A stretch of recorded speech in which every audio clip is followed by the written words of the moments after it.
Hello, friends. Welcome, welcome. Hey, Kate. Hey, Julia. You look cozy.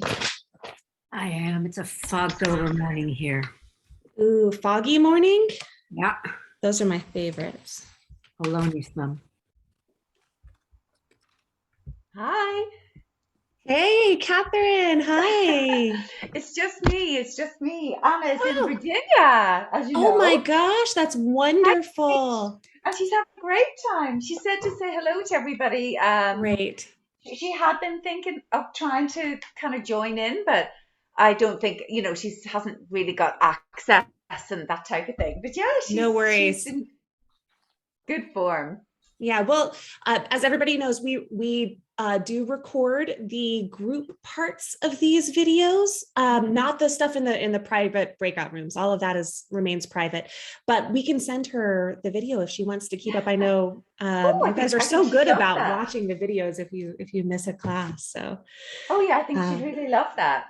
So Anna, when you watch this, we miss you. We hope you're having fun in Virginia. Oh yeah, and she said a special hello to Daniel. Hi, Daniel. Hi, Daniel. Mm-hmm. And Carrie, welcome. I'm so glad to meet you. Thank you. Thank you. I'm glad to be here. Yeah. Carrie, how are you joining us? What is your background? What are you interested in? I'm actually a physical therapy student. I'm doing a rotation with Daniel. So he told me about this. So that's why I'm here. I'm so glad. Daniel is the best. Yes. Truly. Well, that's wonderful. We're so happy to have you here. Oh, Miriam's coming too. I'm so glad she made it this time. Welcome, Miriam.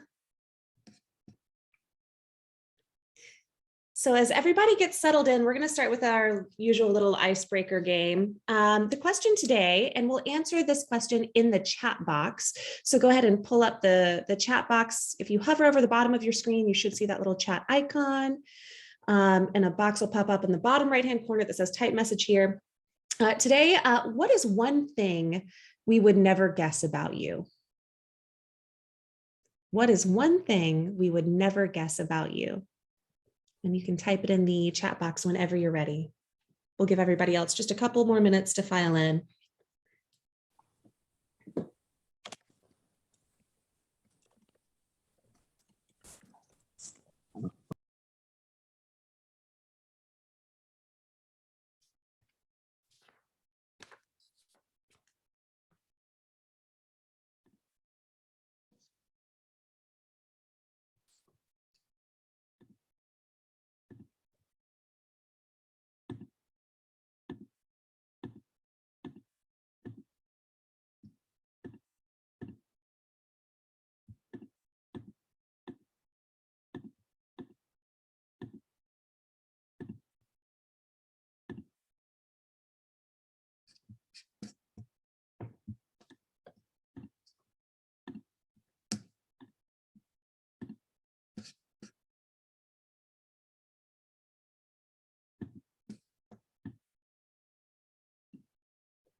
Oh, sorry, Miriam. I just saw your question. Nope, we're just saying one thing that we would never guess about you. That's our opening question today. What is one thing we would never guess about you? It could be a phobia. Mine is. Whatever it is that we would never guess.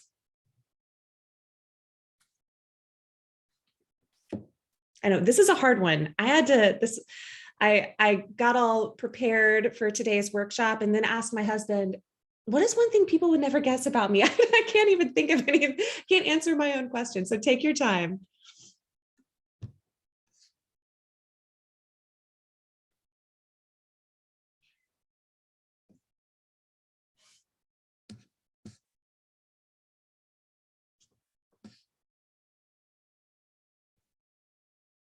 Great. And As everybody's putting their answers up on the chat board, I'll kind of go over just the etiquette of our classroom since we have a newbie here. So this is a pretty informal meeting. You don't have to keep yourself on Zoom, on mute unless you have a lot of background noise. And we'll let you know if that becomes a little too chaotic. If we can hear a lot of background noise, we'll ask you to put yourself on mute. Feel free to speak aloud anytime. Feel free to interrupt. Feel free to raise your hand and wave at me. Feel free to put anything in the chat box. This is very much a conversation and not a didactic teaching of anything. We're just going to be talking together pretty informally today. If you've never used Zoom before, you've already learned where the chat box is. Don't worry about the raise hand function. You can just holler if you need anything at all. All right, let's see people's answers. So mine, I have a phobia of singing in public. It's bad. Like even in yoga, I can't like oming is hard. I have to work on my public speaking voice. Carrie has been to Comic-Con 4 times. Super impressive, Carrie. I want to hear about this in just a second. In fact, Carrie, do you go to Comic-Con like in full Comic-Con regalia? I did dress up once with my dad and his best friend. Awesome.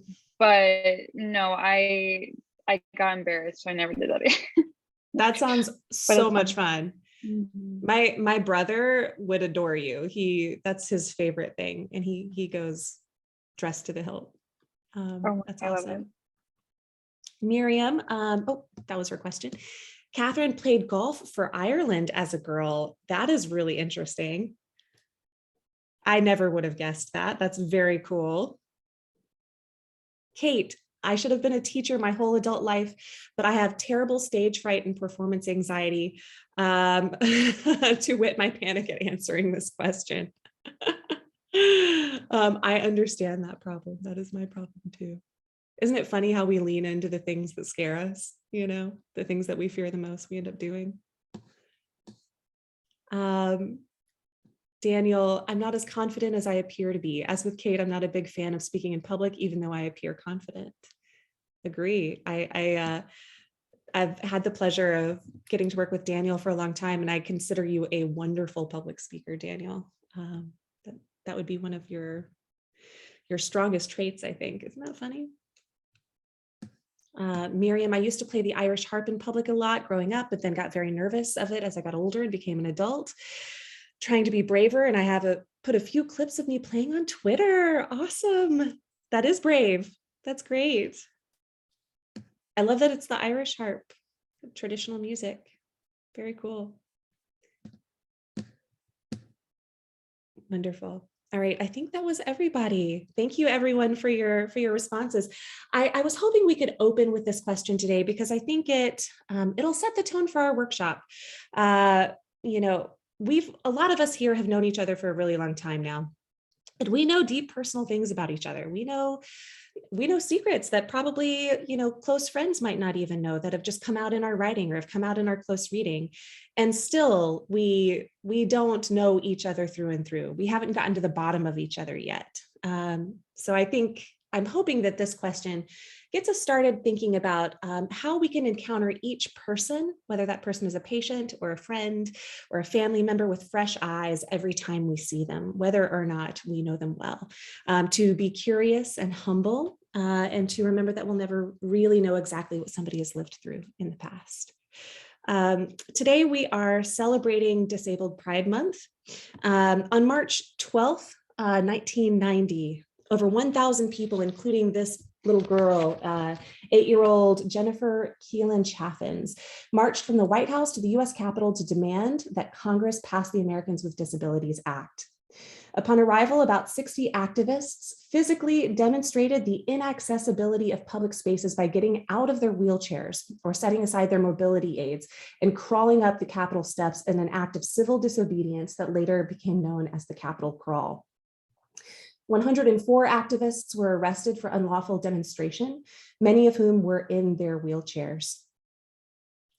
As a result, on July 26, 1990, President George H.W. Bush signed the Americans with Disabilities Act, into law. Henceforth, prohibiting discrimination based on disability, requiring employers to provide reasonable accommodations to employees with disabilities, and imposing accessibility requirements on public accommodations. Each July, therefore, has been celebrated as Disability Pride Month in commemoration of this historic moment. Disability Pride Month seeks to change the way people think about and define disability, to end the stigma of disability, and to promote the belief that disability is a natural part of human diversity in which people living with disabilities can take pride. So this month we are celebrating the work of disabled artists, and I chose Frida Kahlo for us to look at today. Frida Kahlo, her actual name is Magdalena Carmen Frida Kahlo y Calderón. She was born in 1907, died in 1954. She was a Mexican painter I'm sure many of us are already familiar with, known for her many portraits, self-portraits, and works inspired by the nature and artifacts of Mexico. She used a naive Mexican folk art style. Naive just means she didn't have any formal training. She picked it up on her own. To explore questions of identity, post-colonialism, gender, class, and race in Mexican society. Her paintings often had strong autobiographical elements, mixed realism with fantasy, which is a style known as magical realism. It's also a style that's very common in Mexican poetry and fiction, and written forms of artwork as well. She is known for painting about her lived experience of illness and pain. Here's a wonderful quote that I love from Frida Kahlo. "I paint myself because I am so often alone, and because I am the subject I know best." At the age of 6, Kahlo was bedridden with poliomyelitis, which caused damage to her right leg and foot and left her with a limp. And at 18, again, she was involved in a trolley car accident. This accident left her with a series of horrific injuries, including a broken spine, a broken pelvis, and a pierced abdomen that left her unable to carry children. She spent much of the following year laid up in bed in a full body cast and in a severe amount of pain that she would suffer intermittently for the rest of her life. While she was laid up in bed, her parents encouraged her to paint and furnished her with a specially adapted easel. Unable to leave her room, Frida's imagination turned inward, and many of her paintings from this time and throughout her career were self-portraits. We're going to look at one of those self-portraits today, but first I'm going to ask, has anyone ever studied this with me before? And if so, I have some backup paintings of Frida's. No? Okay, I'm making sure Daniel, no? Okay, good. Wonderful. So today we're going to look at the broken column. So I'm going to ask you guys to do something particularly challenging and to forget everything I just said about Frida Kahlo and to see this now with as fresh eyes as possible. We are going to spend just a couple of minutes absorbing this painting, looking at broken column together, observing it in silence. We're going to practice slowing down, being with this painting, entering its space and perspective, and considering the ways it speaks to us. I'll give us just a couple of minutes now.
What is the first thing you notice about this painting? you can just call it out loud.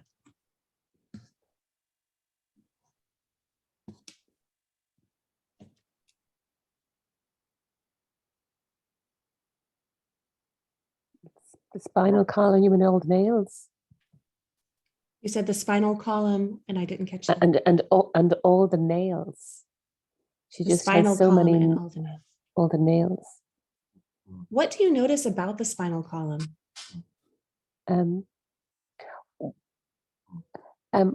Well, I thought initially that it looked like it was metal, but now I'm confused between is it metal or bone? And it reminds me actually quite like a Grecian column. Yes. It reminds me quite like a Grecian column. They're not bones, like it's but of course it's very, very broken.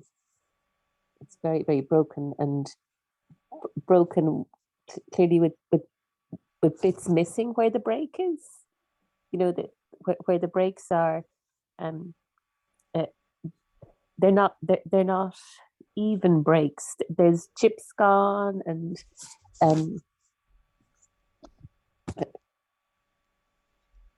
Great noticing.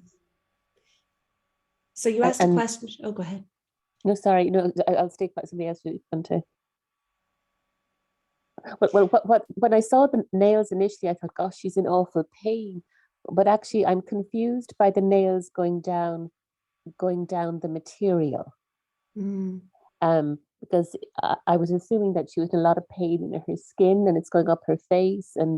But I'm confused by the nails being outside, being on the bit of clothing, on her right thigh. I'm confused by that. You know, I have workshopped this painting. I can't even count how many times.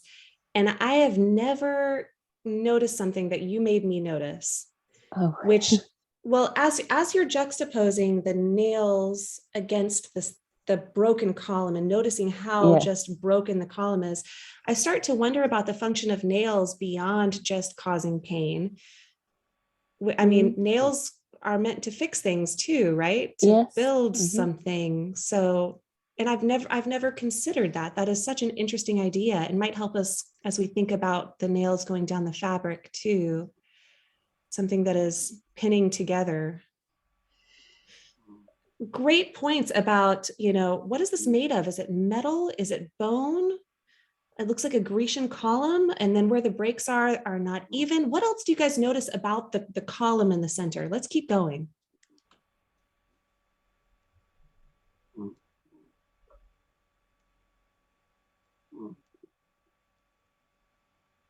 I'm trying not to hold on to what you kind of shared beforehand. Right. Right. But just even in the title of this broken column, just kind of thinking of that spinal column, right, missing those pieces, unable to kind of fully stand erect, and as a part of that, kind of this shame that comes with it, this almost perhaps hiding as well. So I'm not able to hold myself, I'm different and I'm broken, and therefore I also kind of feed into that.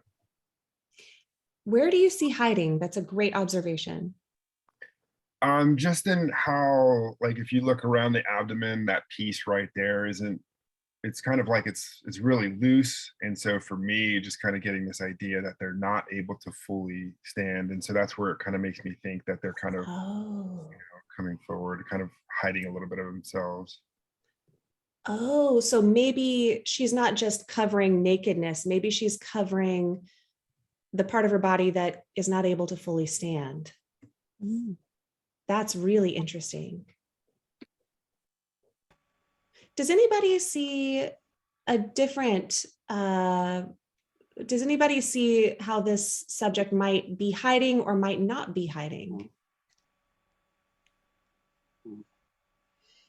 I mean, when I look at it, I see that she's naked, first of all, essentially. But she's defiant almost. It's not, she doesn't look broken. Her spine may be broken, but she's kind of really feisty and defiant and not vulnerable, even though she's completely exposed, Where do you see the defiance? Great observation. In her stance, her shoulders and in her face. Where in her face? Probably her mouth. It's Mhm. maybe it's and just the tilt of her head. Yeah.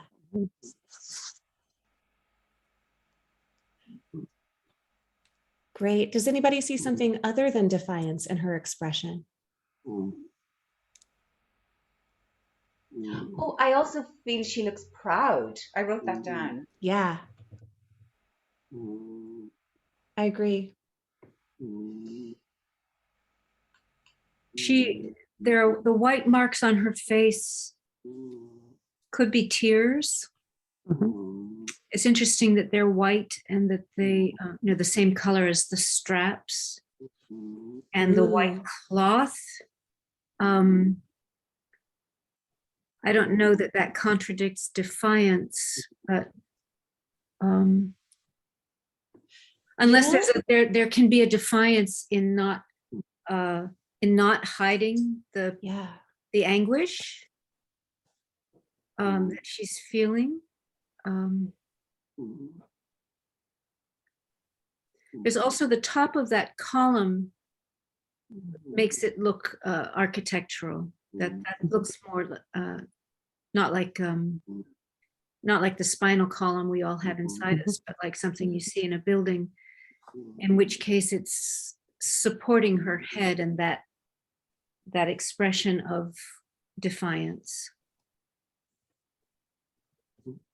Beautiful. There's so much to unpack there. So we have defiance, but we also have vulnerability. And as Kate brilliantly points out, they seem like contradictions, but perhaps there's a kind of defiance in exposing vulnerability. Maybe they are not in opposition.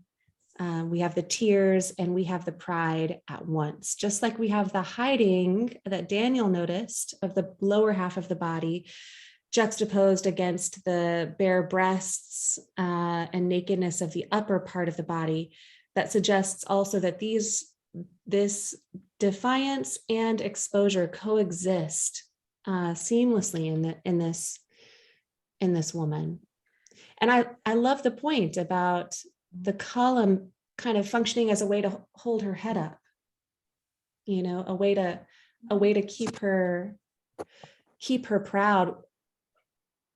What do you, given that idea of the column as an architectural supporting this expression, what do you think the column represents?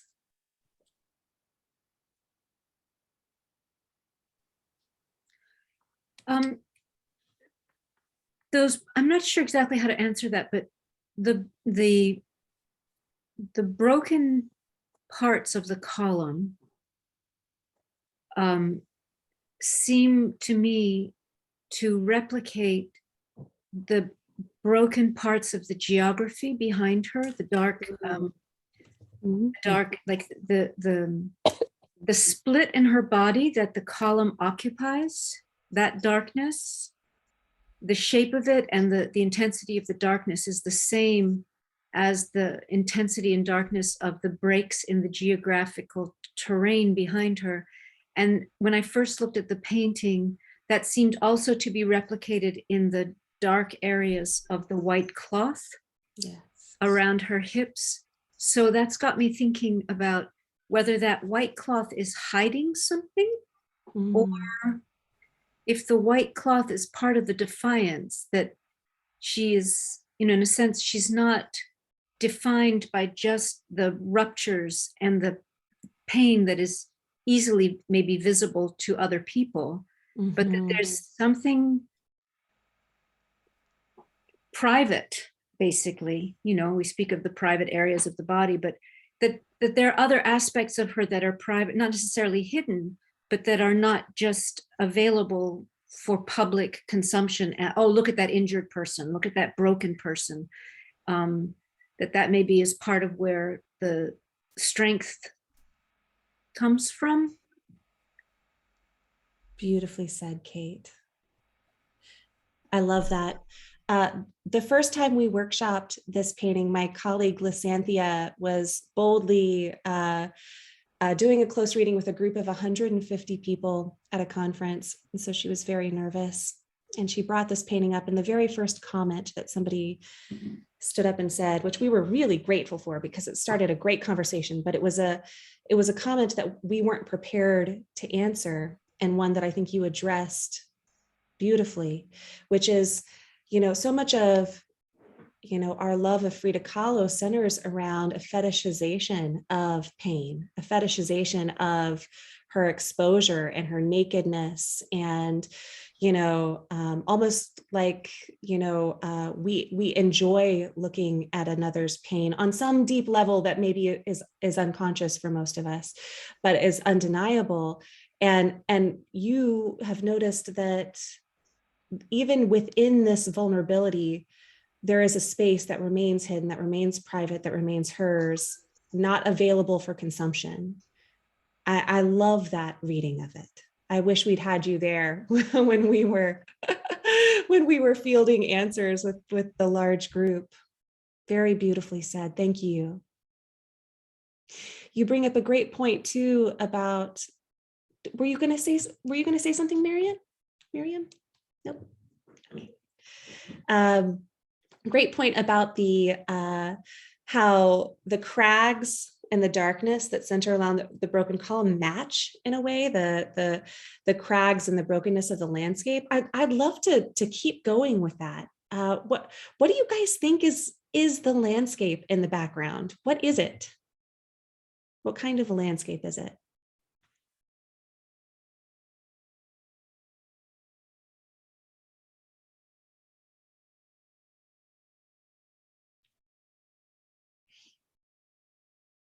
Oh, Miriam, you're still on mute. Sorry, apologies. I think there's water further back beyond the land at the horizon. But I don't know what that means, but I think there's water beyond it. No.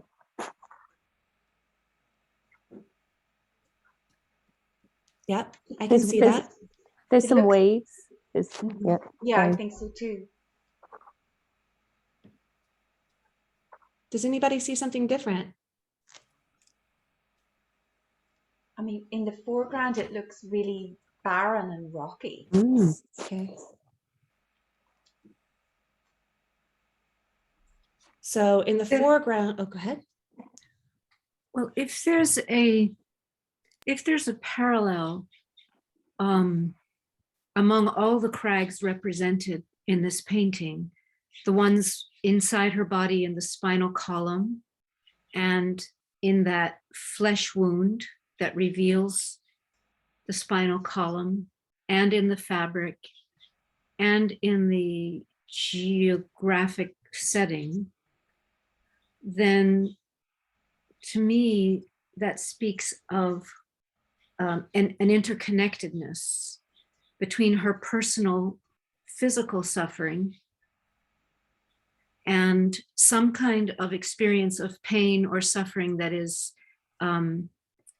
in nature or in her immediate surroundings, that she is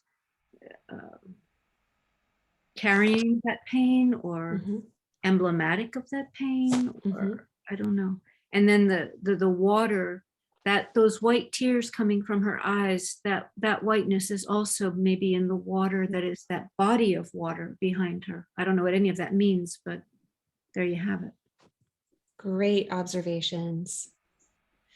So if the inner is replicating the outer or informing the outer, or vice versa, what do all these details about the landscape reveal about her experience of pain? So if we have a really craggy, difficult, barren landscape behind her, and then off in the distance, we have an ocean, which could be associated with tears, maybe it could be associated with reprieve from the barrenness.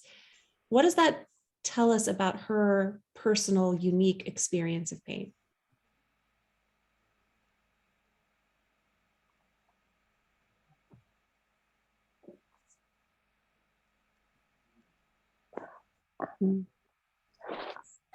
I have a couple of thoughts, but perhaps one of them I'm kind of thinking of is a lot of people have pain and it's not very visible all the time. So here we are trying to expose, the pain that we have on the inside.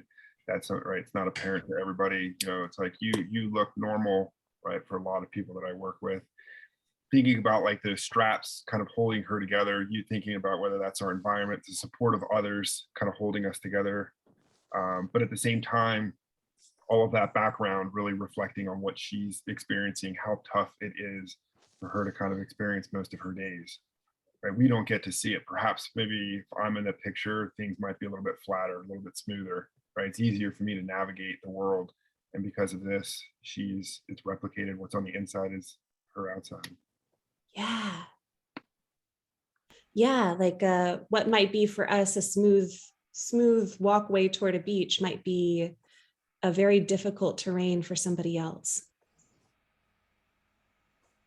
But there is a beach, right? Like or does everybody agree that there's a beach back there, that there's water back there? Or does anybody see anything different? This is a common, oh, go ahead. I actually think there's some acceptance as well as the defiance, actually, because she has a lot of or maybe it's resignation, and there's a lot of tears on her face, and they're coming out like in her inner and outer eye, both sides. But she hasn't wiped them away. She's showing them, and her eyes look wet with tears. So I thought that as well as the defiance, which like Catherine, I do see around her mouth, I think there's kind of a dignity. There's still dignity in her pain, and maybe it's more resignation than acceptance. But I kind of see a little bit of here I am. Yeah. I'm always fascinated by paintings where the subject of the painting is looking directly at the viewer. Yeah. Right? Because it's doing something, it's calling us into the painting in some way. There's a great word that comes from a guy named Althusser, who's a continental philosopher. It's called interpolation, which he talks about interpolation as the way that we hail each other, the way that we obligate the other's response. We interpolate each other even into existence. And I feel that same sort of pull in the gaze here. I feel interpolated by the painting. I feel hailed by it, challenged by it. I mean, there's something very challenging in that gaze. Vulnerability, yet strength or something. Strength. Thank you. Absolutely. What else does that gaze make you guys feel?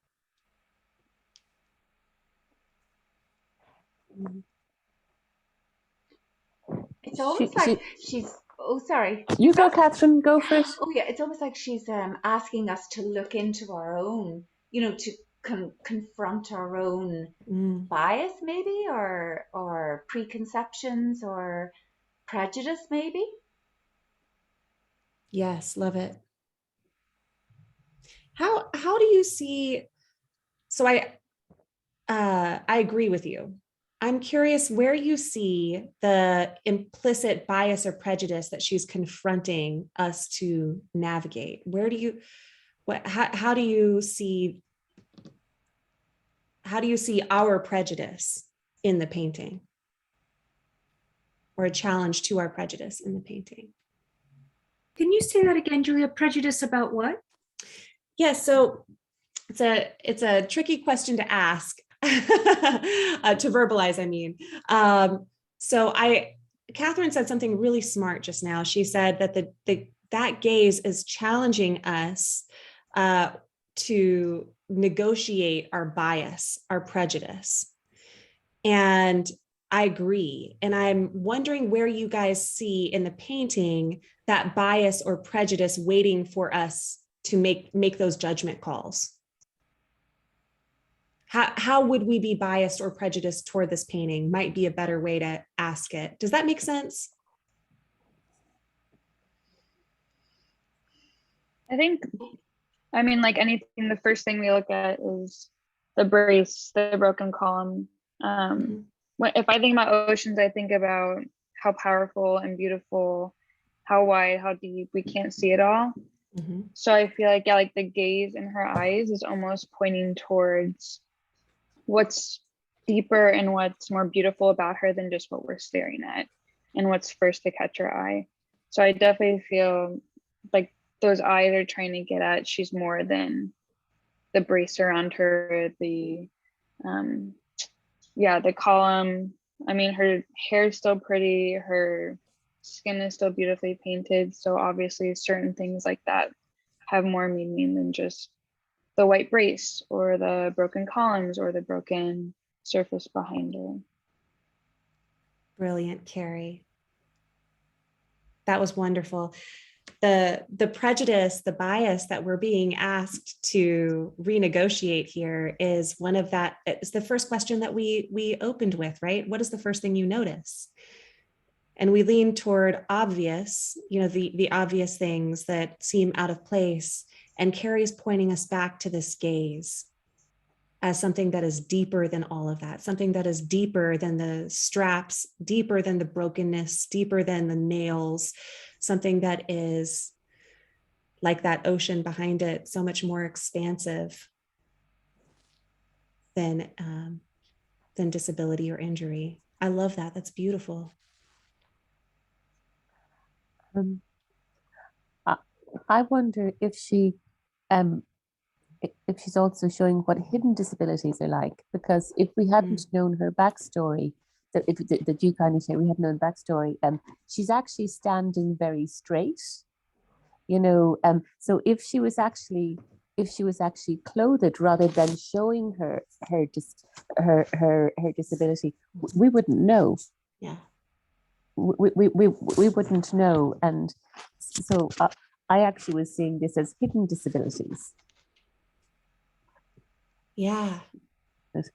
And forcing us to acknowledge them, forcing us to see the disabilities at the same time that Carrie's observation is true, that there's a reminder that there's something beyond the disability. Sure. Both coexist here in a beautiful tensegrity. Yeah, because we are, we were talking about being hailed by the painting a moment ago. We are forced to reckon with her body. What's beneath the surface, what's on the surface. There's no attempt to hide what is normally hidden. And that's a challenge. Yeah. That's a challenge to recognize it. Absolutely. I'm struck also, one of the first things I noticed back before I started studying the painting was the distribution of all the nails. Yes. Which, when I first looked at the painting, looked almost like decorative tattoos, because she has both the nails and the shadow of each nail. Yes. And then the head of each nail, it's almost like stitch work, like embroidery, making an overall pattern. And then at the same time, on her left breast, there are two much larger, more painful dagger-looking nails than the other ones. Look almost like straight pins, like for sewing. And then the pattern that the tears make on her face, the contrast with that white, shiny white depiction of the tears on her lovely skin. Somebody pointed out how beautiful her skin is. It looks almost like decorative paint. I don't know what to make of that, but it's very interesting that it didn't speak to me immediately just of pain or anguish. It spoke to me of decoration also. Ooh, you're making me think of like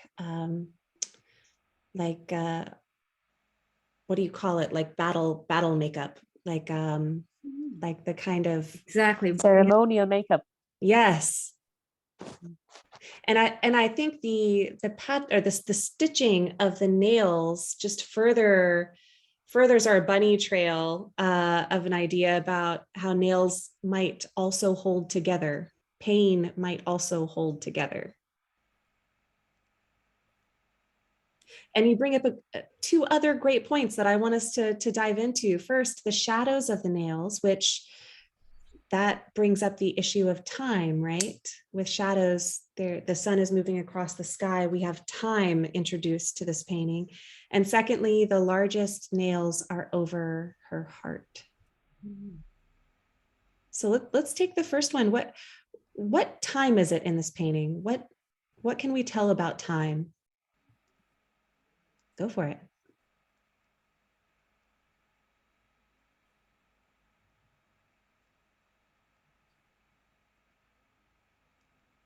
It's daytime anyway.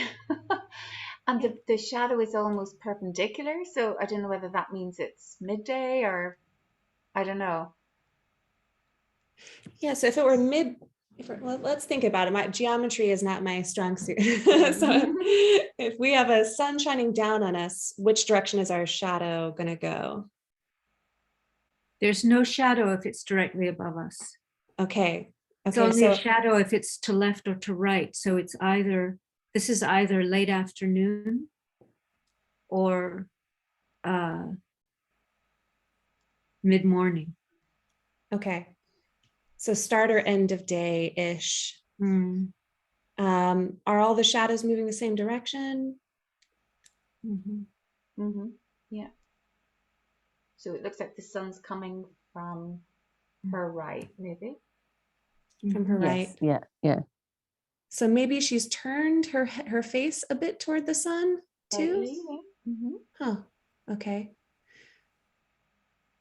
So for me, anytime I look at paintings that have that surreal quality of the outside representing what is inside, as Kate put it so nicely, I kind of forget that there's reality in them because they're just kind of fantasy lands. And to me, this introduces the idea of time imposes reality onto a painting, that something is passing. So the fact that it's, start of day or end of day, the fact that there is time at all, what does this tell us about her lived experience of pain?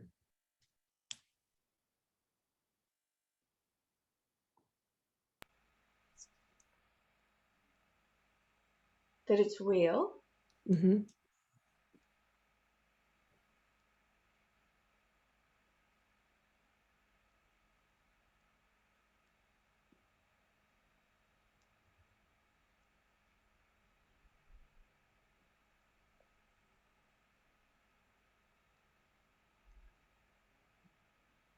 I think that might be enough. It's real. And maybe that it is constant or at least intermittent. We don't know if it's start of day or end of day. Maybe it is both. Maybe it's a reminder that this is something that caps the wake up and the sleep, I was going to say chronic. It's like it's there all the time. Chronic, yeah. Real, chronic, persisting, yeah. And yet we have her face turned toward the sun, at least, which if we're associating the sun with that experience, or at least the sun is a way to track the experience of the pain of the nails, and she's facing it head on. So again, it's that vulnerability matched with defiance and pride. Yeah, to follow up on that, Yeah, I'm seeing something different, I think. I mean, please. Additional to that, which is, if those straps are strapping her together, the way she's got her ear uncovered and her head tilted slightly to one side, and her eyes are staring straight at us. There is a willfulness in this persona. And the nails could be read as holding her skin on, like she's determined to be in this body and in this life, despite that grisly rupture down the center of her. She's here, goddammit. And she's listening, she's watching, she's keeping her skin on, and she's crying when it hurts. But those straps are pretty tightly buckled, and she's not shying away from it, whatever it is. Yeah. Thank you for pointing out the ear and how there's a watching and a listening coming from this person, this woman in the painting, and a very brazen feeling, like her senses are on full display here. And that creates a sense of openness, I guess literal openness. She's cracking down the middle, for God's sake, right? Here I am, God damn it. So beautifully put, Kate. What about those nails over the heart? What do you guys make of that?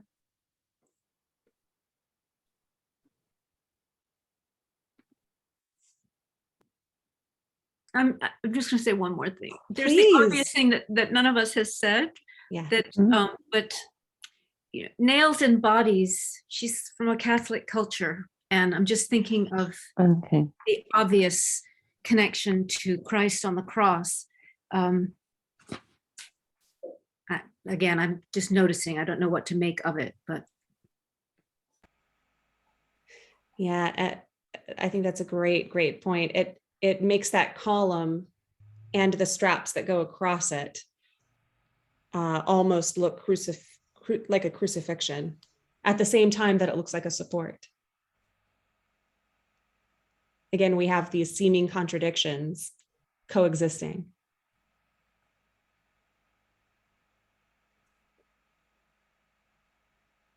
It's kind of coming back to perhaps the rising and setting of the sun, and just the cyclic nature when it comes to chronic pain, right? And so perhaps there is this dualism to her as well, of defiance and resignation, where there are days where you're able to face your pain and kind of get through, and other days where this resignation sets in and you're almost kind of like, this is my life, this sucks, what's the point? And so that's where the shadows kind of bring me back to. Such a great point. Did I interrupt somebody? No, I was just, the shadows seem to be a lot shorter. It may be a different time. In the just above in her left upper thigh, before they're a lot shorter there. So maybe it is reflecting different times and the continuity of her pain. She seems to have pain at a lot of different times. So you guys are helping me see this in an entirely new light. I started out seeing this as kind of atemporal, and then I saw it as real time right now. And now I'm seeing it as real time in many times at once. Yeah. Which I think is such a great description, as Daniel put it so nicely, of the experience of persisting pain and how it can fluctuate. yeah, and I think further to Daniel's point, that stormy sky or turbulent sky speaks to constant, something that's constantly in motion, constantly to be negotiated. Yeah.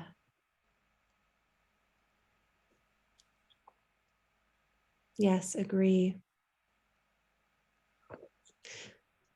Last question, and we can keep talking too if you'd like. I'm sure we could talk about this for hours. What do you make of the title? The title is The Broken Column, which calls attention to the first thing that we noticed. Why do you think the title is The Broken Column?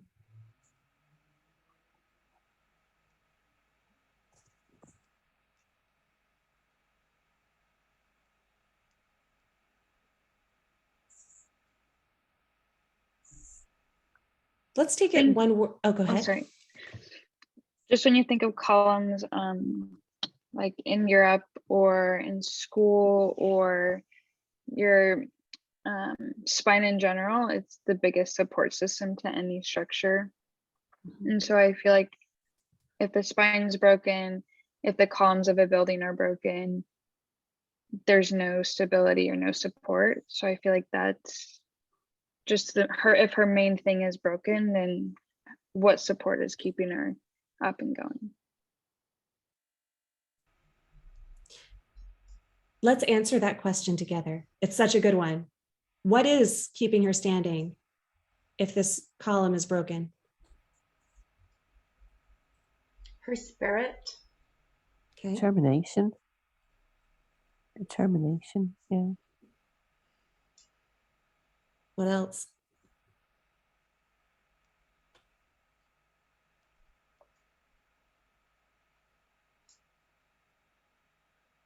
I want to say like perseverance, but in a way of, is it through defiance or is that perseverance through grit or perhaps both? Mm-hmm. And I'm wondering, sorry. I'm wondering if part of the strength, part of what we're maybe calling resignation is, the flip side of that is acceptance. That there's a strength that comes from almost like a willful acceptance and a challenge to us to not to avert our gaze.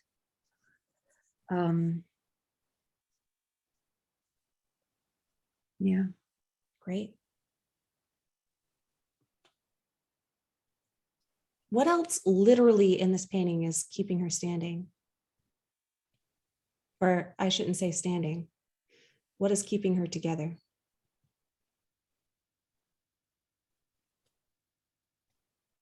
The brace.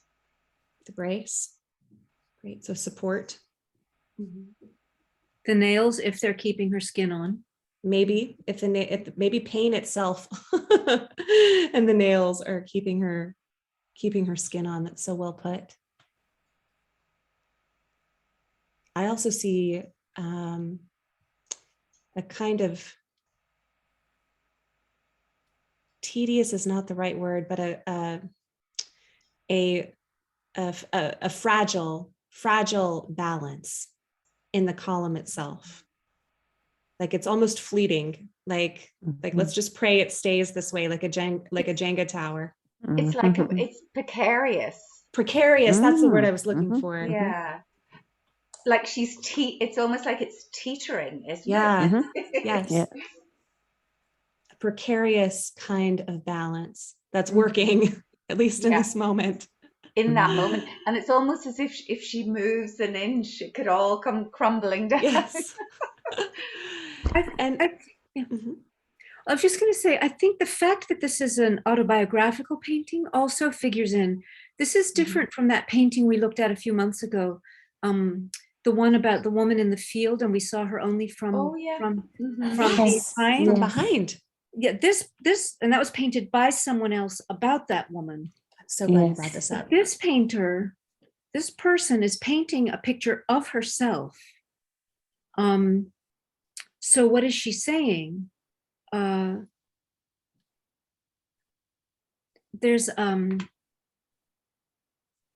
to me, I just got a glimpse of the strength that is involved in someone's willingness and determination to express their condition in life, whatever it is. Those tears, those braces, that broken column, the background, whatever any of that is. She didn't have to paint this painting. She could have painted a vase of beautiful flowers, or I don't know, a stormy sea. She chose to paint herself in tears, in all her straps, fully naked, almost fully naked. It's pretty courageous. The courage of exposure, of expression and exposure.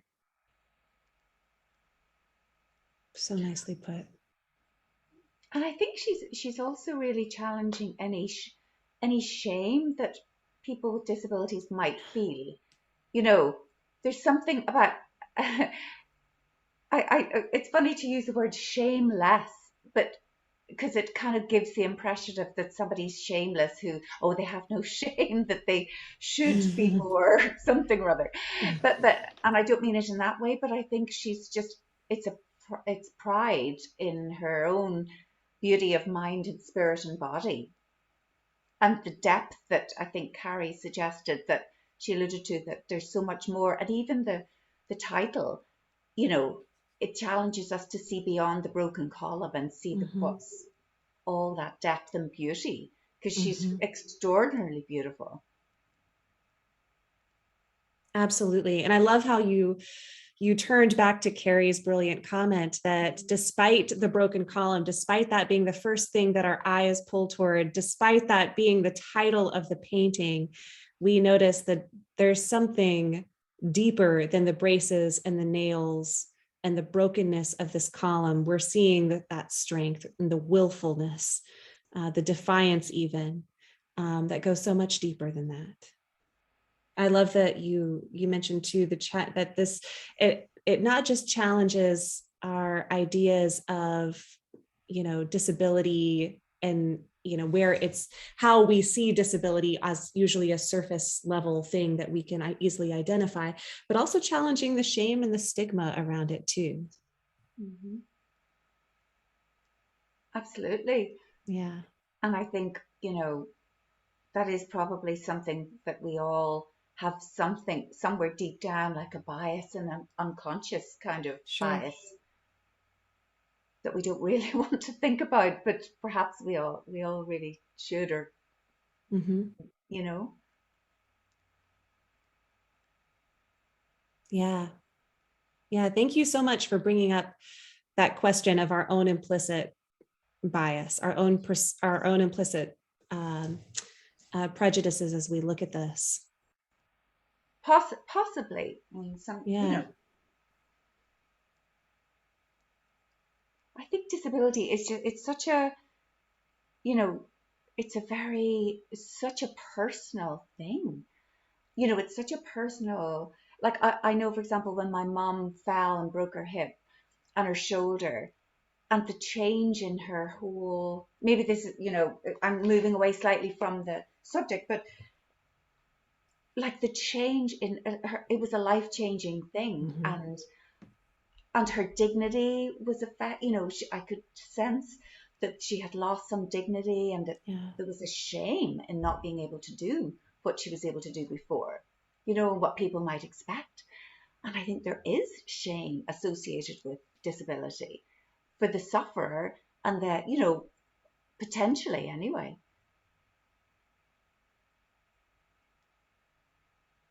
Absolutely. And I guess she's presenting such a dignified, defiant image that it's really, you know, fantastic. Antidote to that attitude, you know. It makes me wonder, you know, we were talking earlier about being hailed by the painting, being challenged by it, you know, obligated to interact with it just by the fact of her gaze. How a disabled person would look at this painting differently. You know, like I as you do, I look at that gaze and I feel challenged by it. But I wonder if some people might feel almost like a battle cry with it, like the we were discussing with the war makeup, like maybe some people look at this and see a pride or a determination or a willfulness that almost gives permission not to be ashamed anymore. There's advocacy in it. Advocacy. There's advocacy in it. Being seen, letting herself be seen. I'm here, goddammit. That should be the subtitle of our of our talk today. Being seen, letting yourself be seen. Well, on that beautiful note, I'm going to take us into some writing. Unless there's anything else that you guys want to talk about here, I'm sure we could keep going. Anything else very really rich. standing out? It's really Yeah. rich, isn't it? It's Yeah, and maybe before we jump in, just because we've kind of been on a roll with some of these themes, that I want you guys to see how these themes appear in other paintings that she's done as well. So just very quickly, I'll take you through fab. 3 or 4 others. So this is something she did, I believe the next year. It's called Without Hope. And again, you see that landscape in the background, that barren landscape.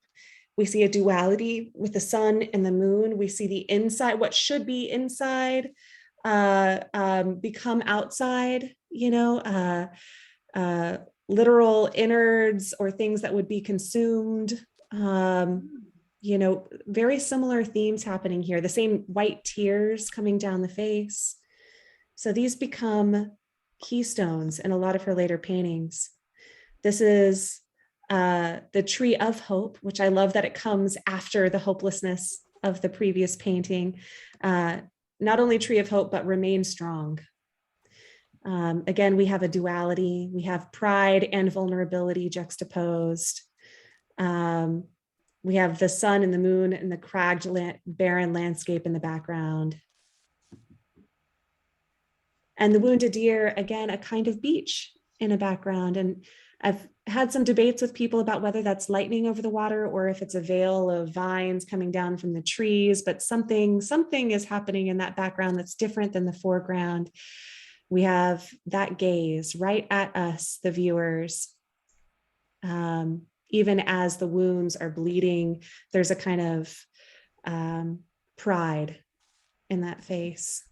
And then finally, I thought those who are healthcare providers among us would find this one really interesting. Self-portrait with the portrait of Dr. Farrell, as it turns the tables on examination, right? Like, you think you're examining me, I'm going to paint myself painting you.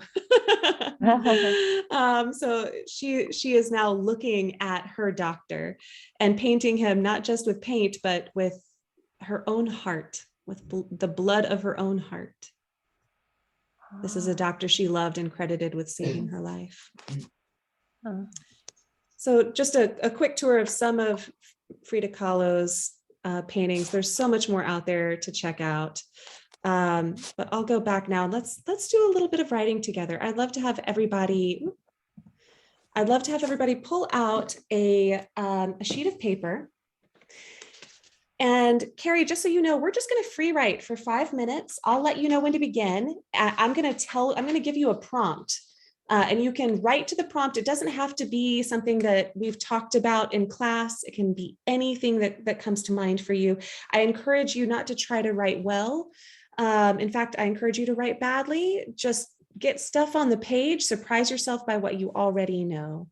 At the end of the 5 minutes, we'll be sharing, but you don't have to share. So just let whatever comes out, embrace the experiment. Our writing prompt today is, and I'm going to bring us back to the painting. Where have you seen this expression before? Where have you seen this expression before? And if you guys wouldn't mind, let's go ahead and mute. I won't set the timer yet. Let's go ahead and mute just so we don't have any scribbling going on in the background.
Go ahead and finish up your last thought. Or better yet, you can just put your pencil down, even if you're in the middle of one. I find that those times we stop right in the middle are usually exactly where we're supposed to stop anyway. All right, I am going to ask for one volunteer to read theirs aloud. Daniel, yay, that's awesome. So before Daniel reads, just a little bit on the etiquette of sharing in this class. First of all, everything that is shared in this group stays in this group. Can I get a thumbs up from everybody that everything shared here stays here? Thank you, awesome. Sometimes this kind of experimental writing will take you to a place you did not intend to go. You do not have to share it. We are going to go into breakout rooms later. I'll tell you what you can talk about if you decide not to share it. I'm grateful to Daniel for being our first guinea pig in sharing right now. If you're a reader, and Daniel already knows this rule, but if you're a reader, even in breakout rooms, don't give a preface or a preamble to your writing. Just read the words on the page. So instead of saying, oh my gosh, this is what I really meant to say, just read the words right as they're on the page. They're always already perfect. And as a listener, we're going to devote the same detailed attention that we gave Frida Kahlo in Broken Column to our reader. So you're going to write down any words or phrases that really call your attention, any images that you find exciting or interesting, tones of voice as people read, you can mention. We're going to stick to detailed listening. If something comes up that is traumatic or sad, which may happen, instead of saying, oh my God, I'm so sorry that happened to you, tell me more, stick to the words on the page just as they already are. Engage with the story being told. Does that all make sense? Good. Okay, wonderful. So as Daniel reads, we're going to listen. We're going to write down the details that strike our attention. Whenever you're ready. Okay. I've seen this expression at the man staring back at me, removed, pulled forward, and those moments calling it to be pulled forward, the hard gaze, commanding my eyes to fixate upon. What have you been doing? The inner self coming forward to guide me back. I cannot look away, for I know I am right. Hardships requiring hard looks at oneself. Great, Daniel. Will you read that one more time?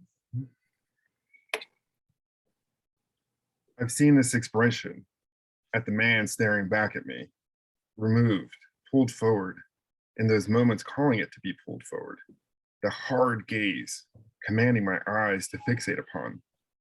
What have you been doing? The inner self coming forward to guide me back. I cannot look away, for I know I am right. Hardships requiring hard looks at oneself. It's like a poem. Wonderful. Thank you so much. What did you guys notice?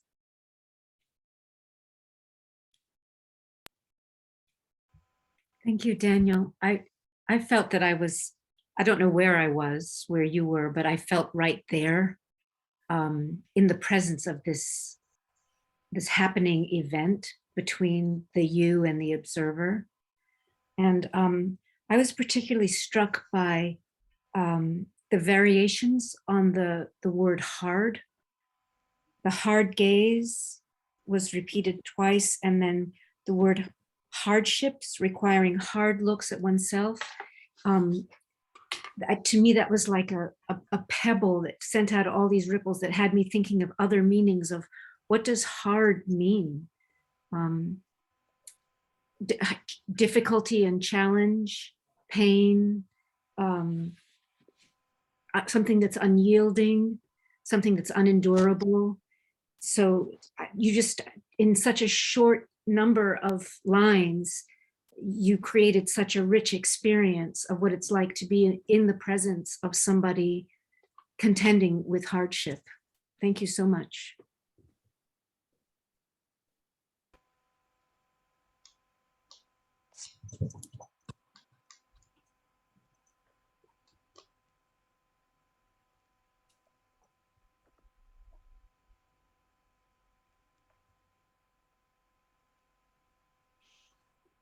I love Kate's meditation on the word hard as something, that it could be difficulty and pain, but also as I look at that, the hard look at oneself, I also see necessity in hard here too. Mhm. I think there's a point that the narrator says, I know that I am right, not meaning himself, but the man in the mirror looking at him, asking, what have you been doing? That it's a question that needs to be asked. There's a necessity in the hardness. It makes me actually see this painting I'm still looking at those nails as necessities too, in some way holding the skin on. I thought that was really beautiful. The alliteration in Daniel, in the author's piece, was striking me. It was, obviously, we're drawing attention to the variations on hard, but the alliteration was striking me about how it was kind of drawing me in.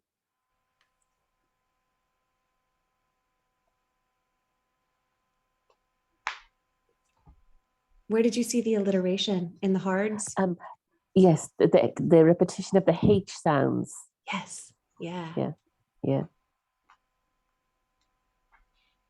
The repetition of the H sounds.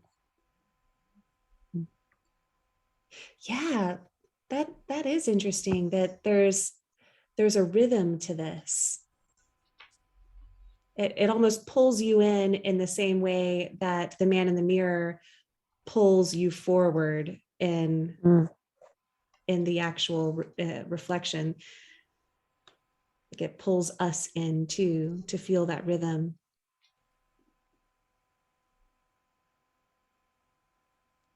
I think the coming forward happens twice, right? The inner self coming forward, and then earlier, the man in the mirror is removed, but then pulled forward. I feel that in that rhythm. I feel myself pulled forward too. It's a lovely piece.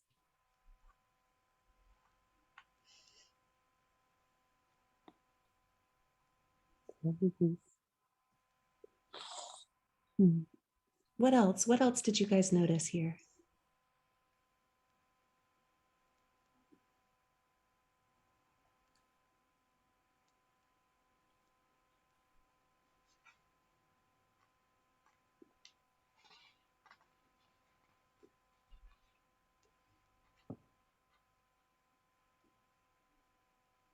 I thought there was like an honesty, and a vulnerability.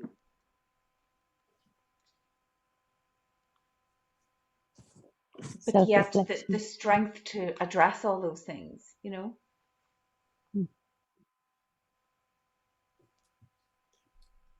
Funny how those are the exact same words we use to describe the Kahlo painting: honest, vulnerable, strong. So it's a perfect matching of tone.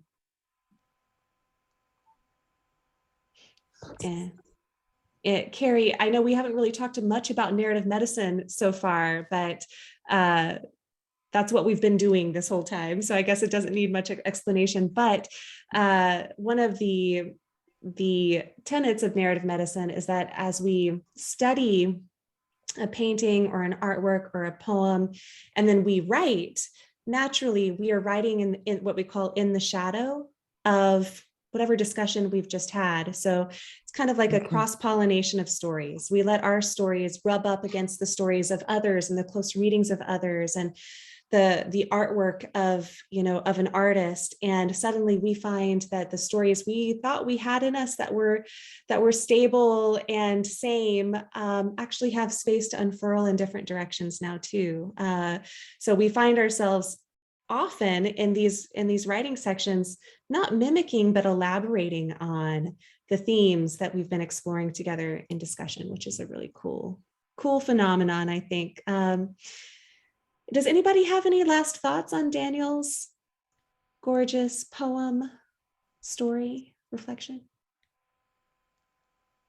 Great. So next 10 minutes, we're going to move into discussion rooms.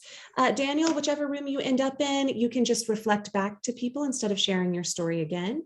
You're going to have 5 minutes for each speaker. So each speaker is going to read, and then within that 5-minute time, you guys will reflect just like we did for Daniel, paying close attention to detail.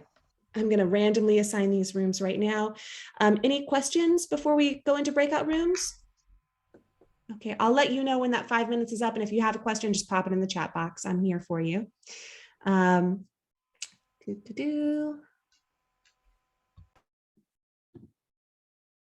Breakout rooms, there we go. You'd think I'd have this by now.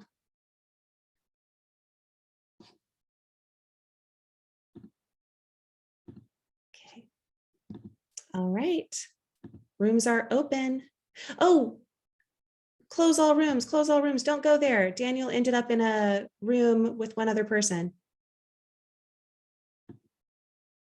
Hang on, I'm gonna do it one more time, guys. You'd think I'd have this down by now.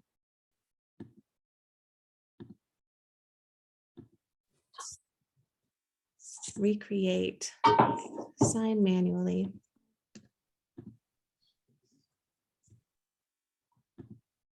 Okay, great. Now we're ready. Sorry, y'all.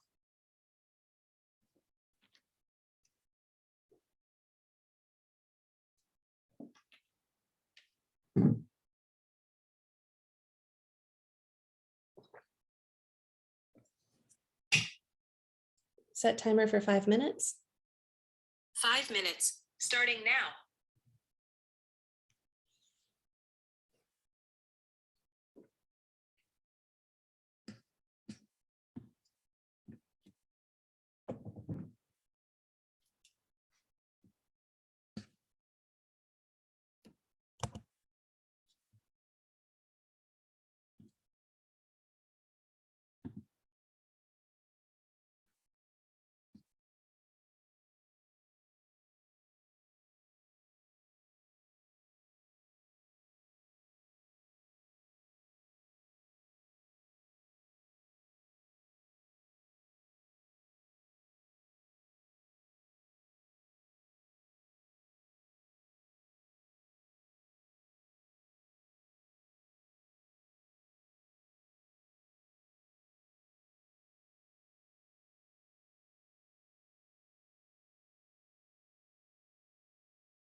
See timer. The timer.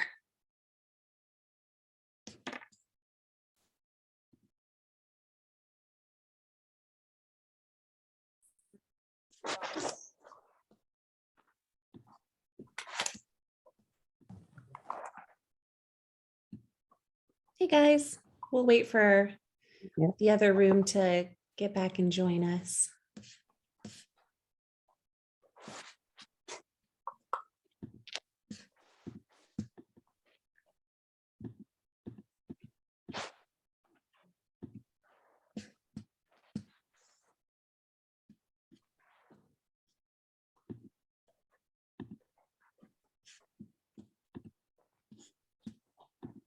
All right.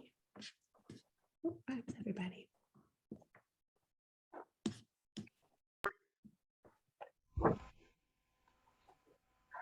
All right, now we've got everybody. Wonderful. All right, I'd like to close out just by asking everybody to mention one thing they learned today in workshop. Mm.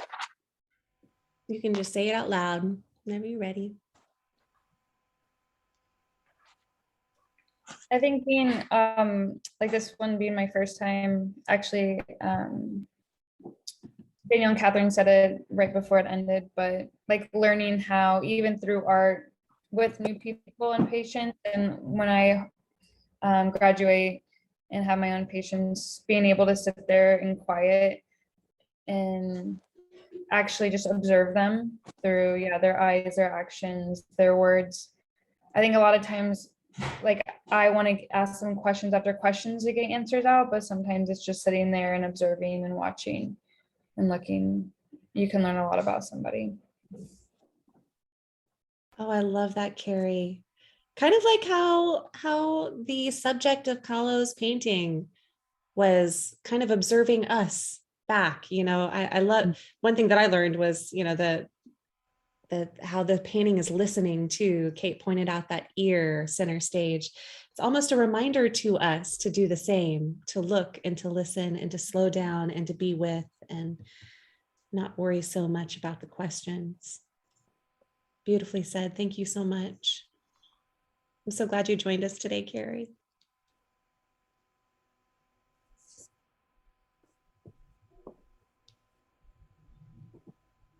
I don't know if I would say so much as a learn, but I feel like more of a reminding, kind of like piggybacking off of Carrie, kind of really putting me back and why I love to do these workshops, right? Just kind of slowing me down and just being patient and trying to not, right, just understand my own patients, but understanding myself, understanding the relationships that I'm in, and just kind of, right, being that silent observer and seeing what's kind of going on. Love it. Thank you so much, Daniel. I guess for me, I was really just so struck with the whole idea of disability and where we really have to put ourselves in the patient or the person's shoes, and not just pay lip service. It made me think about that a lot. Yeah. The word that comes to mind is empathy. Yeah, empathy. Exactly. As well as compassion and things like that, but definitely. And Miriam's word of the day, advocacy, Yeah. I think one of the cool things and very natural things about listening and really being with a patient, naturally we are moved to action by it. Naturally, we want to be their advocates. When you see the human behind the symptoms, we want to stand up for them. Thank you for that.